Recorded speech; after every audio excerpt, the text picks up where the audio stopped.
Hello.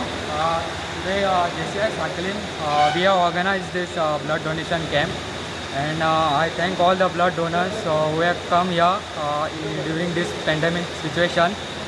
So, as we all know that vaccination for above 18 will be starting soon, and there will be a major shortage of blood. So, because considering that we JCI Sakhalin has organized this blood donation camp, so that there will be enough availability of blood.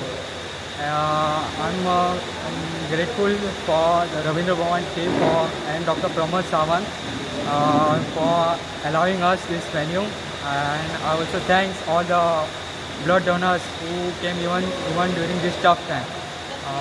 I also thank blood bank team for their support, and I now request Dr. Pascal to say the few words.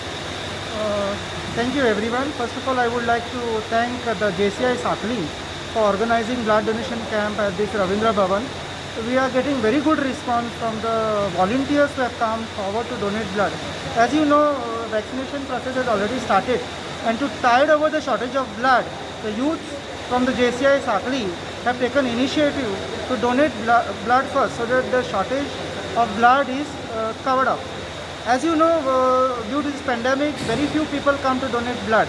So by conducting such type of blood donation camps, many people are coming forward and they are donating blood, and more and more lives are saved through this blood donation. I request everyone, those who have not taken the vaccine, to come forward and to donate blood and then take the vaccine, so that the shortage of blood is covered up.